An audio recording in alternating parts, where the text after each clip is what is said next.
तो इस महाशिवरात्रि ये आपके लिए एक अवसर है शिव के आंसुओं में, परमानंद के आंसुओं में भीगने का, न कि दुख के। मुझे लगता है कि आपको इसकी जरूरत है कि आज के बाद से अगर आपके जीवन में आंसू आता है तो वो प्यार या खुशी या आनंद या परमानंद के आंसू होने चाहिए।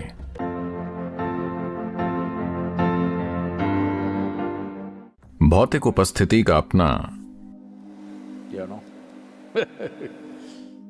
ही महत्व है, लेकिन अगर आप कृपा प्राप्त करने में इच्छुक हैं, आप जहां कहीं भी हैं, ये संभव है, तो इस बार बड़े पैमाने पर महाशिवरात्रि बड़े पैमाने पर ऑनलाइन होगी।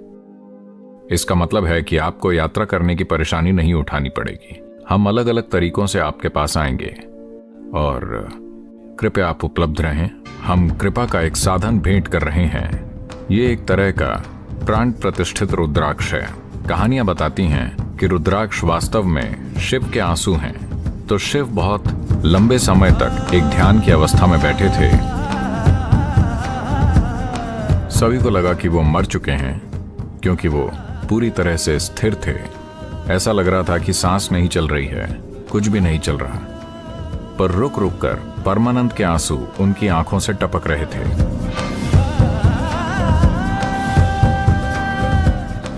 वही जीवन का इकलौता संकेत था जो उन्होंने दिखाया कि उनके भीतर परमानंद की ऐसी स्थिति थी जिसे वो रोक नहीं पा रहे थे, जिसने उन्हें बिल्कुल स्थिर कर दिया था।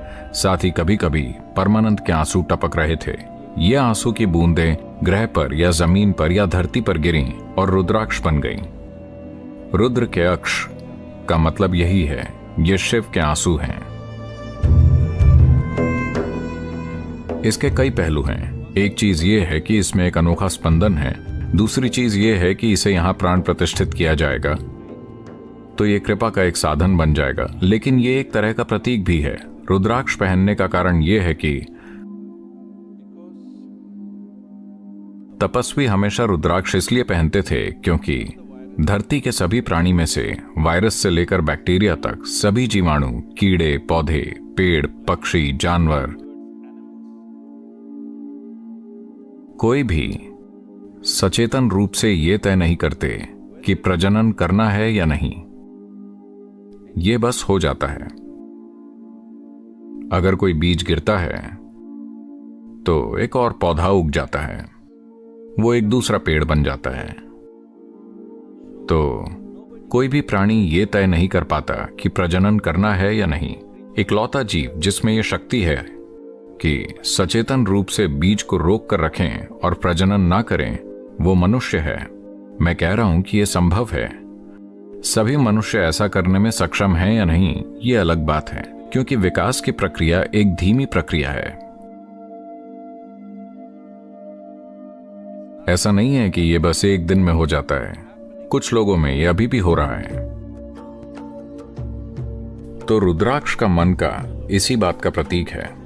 कई तरीकों से शिव या आदि योगी इस बात को दर्शाते हैं क्योंकि ये एक सचेतन चुनाव का प्रतीक है कि आप तय करते हैं जीवन की बुनियादी प्रक्रियाएं, खाना, बच्चे पैदा करना, नींद, ये सभी चीजें आप तय करते हैं।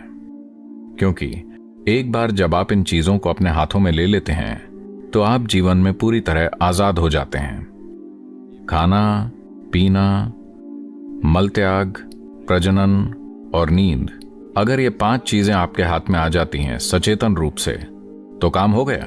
जीवन, आप पूरी तरह से आजाद हैं। तो रुद्राक्ष मन का उस आयाम को दर्शाता है कि आपने एक जागरूक इंसान बनना चुना है। इसके स्वास्थ्य और अन्य लाभ हैं, वो अलग बात है। लेकिन एक सरल सी बात जो आप खुद को और हर किसी को बता रहे हैं कि जब मैं रुद्राक्ष पहनता हूं तो मैं एक सचेतन प्राणी हूं। मैंने तय किया है कि जो धरती पर मौजूद हर दूसरे प्राणी के लिए एक मजबूरन गतिविधि है, मेरे लिए ये एक सचेतन प्रक्रिया है। तो एक रुद्राक्ष मन का जिसे एक तरीके से प्राण प्रतिष्ठित किया जाएगा और जिसे कुछ समय के लिए आदि योगी पहनेंगे,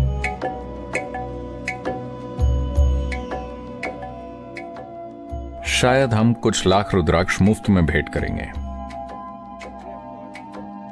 इसमें हमारा काफी खर्च होने वाला है, खास करके साल 2020 अभी अभी गुजरा है, फाउंडेशन की आमदनी नहीं हुई है। पर हम ऐसा करने के लिए प्रतिबद्ध हैं, या हम इसे अपनी मर्जी से दान करें की तरह रखेंगे।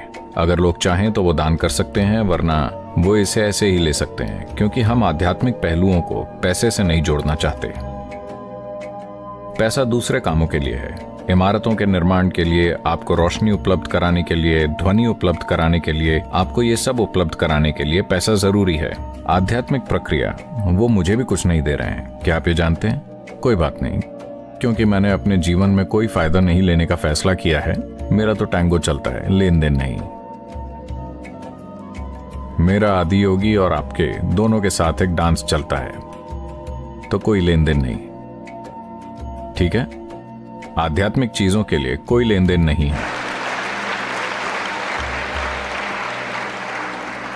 तो इस रुद्राक्ष के साथ कुछ दूसरी चीजें भी आएंगी